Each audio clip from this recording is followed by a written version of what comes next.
Assalamualaikum warahmatullahi wabarakatuh. Kami dari kelompok 12 akan mempresentasikan makalah kami tentang penulisan laporan penelitian yang beranggotakan yaitu saya sendiri Nila Sakiyah dengan NIM 21200067, Aprizal dengan NIM 21200056, Fatimah Sri Wahyuni dengan NIM 2120059, dan Adrian Elisa Putri dengan NIM 2120316. Baiklah, di sini saya akan menjelaskan poin A, yaitu pengertian laporan penelitian. Laporan adalah sebuah tindakan menyampaikan suatu hasil atau informasi dari suatu kegiatan oleh seseorang dengan tujuan mendapatkan pengetahuan atau informasi yang baru.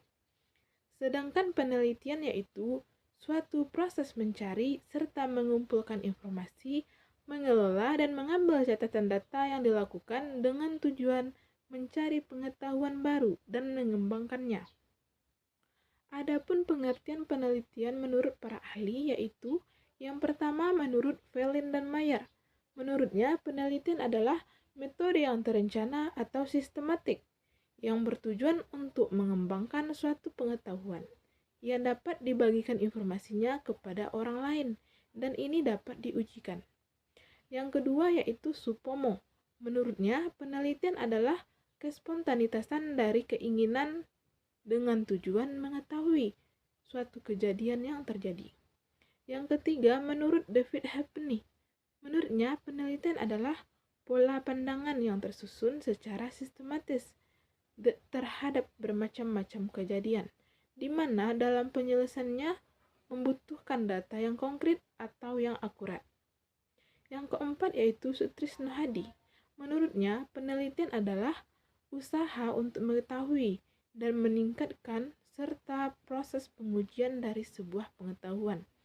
Nah, jadi dapat kita simpulkan bahwa laporan penelitian ini adalah kerja akhir dari suatu proses penelitian dengan beragam tahapan penelitian tertentu yang merupakan deskripsi sementara ataupun terakhir yang disusun secara sistematis, objektif, ilmiah, dan dilaksanakan tepat pada waktunya.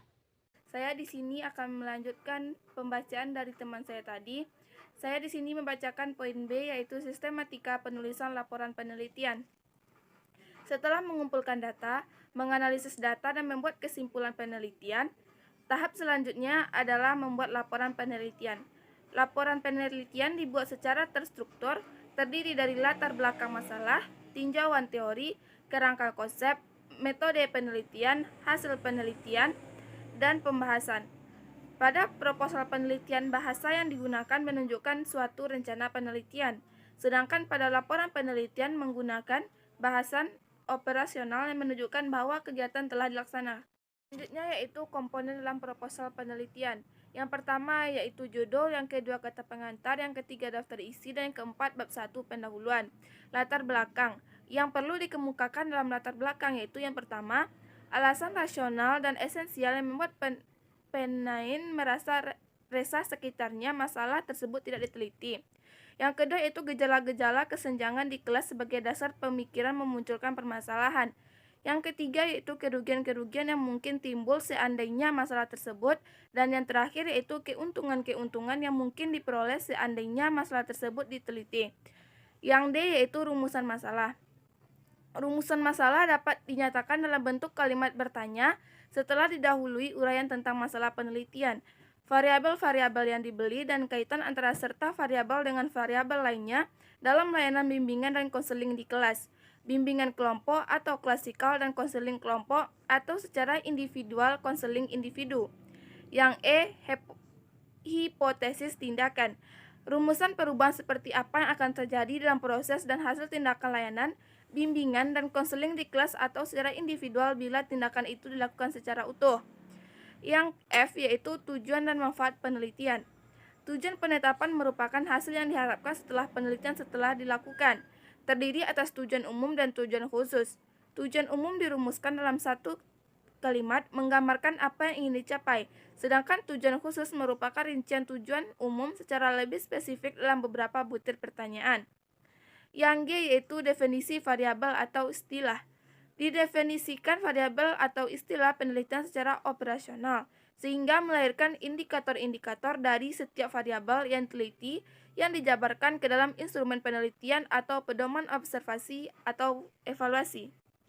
Akan melanjutkan materi yang bab 2 yaitu kajian pustaka atau kerangka teoritis. Bentuk judul yang sesuai dengan isi teori yang dibahas, misalnya motivasi belajar dan diskusi kelompok. Yang selanjutnya yaitu komponen tersebut yaitu A. Teori-teori utama dan teori-teori turunannya dalam bidang yang dikaji. Yang B. Penelitian terdahulu yang relevan dan bidang data mengenai prosedur, subjek dan temanya. Yang C. Posisi teoritik penelitian yang berkenaan dengan masalah yang diteliti. Yang bab 3, metode penelitian. Yang A yaitu lokasi dan waktu penelitian, di mana dan kapan penelitian. Yang B, subjek penelitian. Yang C yaitu prosedur penelitian. Yang D, metode pengumpulan data. Yang E, analisis data. Yang bab 4 yaitu hasil penelitian dan pembahasan. Yang A yaitu deskripsi data awal penelitian. Yang B, deskripsi pelaksanaan penelitian. Yang C, deskripsi hasil penelitian. Dari deskripsi hasil penelitian ada juga hasil penelitian siklus pertama, yang selanjutnya hasil penelitian siklus kedua, dan hasil penelitian siklus ketiga. Yang D yaitu pembahasan. Bab 5-nya yaitu kesimpulan dan rekomendasi. Kesimpulan yaitu berisi pemaksaan terhadap hasil analisis temuan yang diteliti. Yang B yaitu rekomendasi, terutama yang ditujukan pada pembuatan kebijakan penggunaan hasil penelitian dan bagi peneliti berikutnya.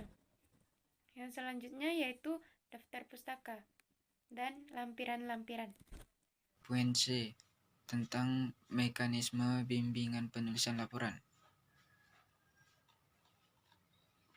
Mekanisme bimbingan adalah suatu proses bimbingan untuk seseorang untuk menggunakan sebuah alat untuk bisa menyelesaikan suatu penelitian yang dalam penelitian itu yang dia tidak paham. Maka di situ dia perlu bimbingan. Dari bimbingan tersebut agar siswa dapat menyelesaikan pekerjaan penelitiannya dalam sebuah metode penelitian yang digunakan dalam meneliti. Adapun ketentuan bimbingan penelitian atau riset bagi seorang dosen dan mahasiswa yaitu sebagai berikut. Yaitu ketentuan bimbingan penelitian riset bagi mahasiswa. Yang pertama, ketentuan bimbingan penelitian bagi mahasiswa harus melakukan bimbingan sebelum pelaksanaan penelitian atau riset untuk memastikan pelaksanaan kegiatan dan penulisan laporan akhir dapat berjalan dengan baik. Yang kedua, mahasiswa harus membuat laporan penelitian sesuai dengan pedoman penulisan laporan yang ditetapkan. Yang ketiga, mahasiswa harus dapat menghargai waktu yang telah dilokasikan oleh dosen bimbingan, termasuk target waktu penyelesaian laporan akhirnya yang telah ditentukan antara bimbingan dan mahasiswa pada ketetapan waktu dalam kegiatan bimbingan. Yang keempat, mahasiswa harus memenuhi 8 kali jumlah bimbingan minimal.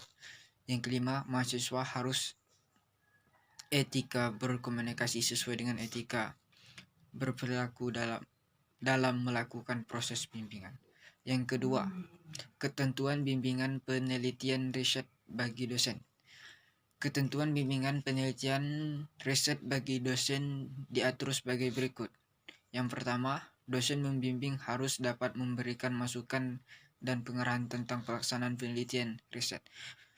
Pemberian masukan dan arahan tersebut diantara mencakup namun tidak terbatas pada hal berikut. Yang pertama, rencana bimbingan, metode atau cara melaksanakan kegiatan.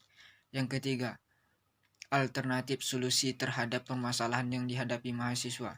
Yang keempat, metode penulisan ilmiah sesuai dengan panduan laporan akhir. Yang kelima, memberikan arahan dalam menyelesaikan revisi laporan akhir.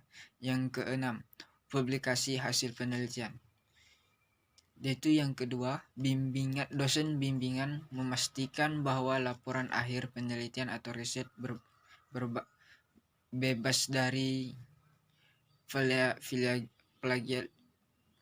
plagiarisme.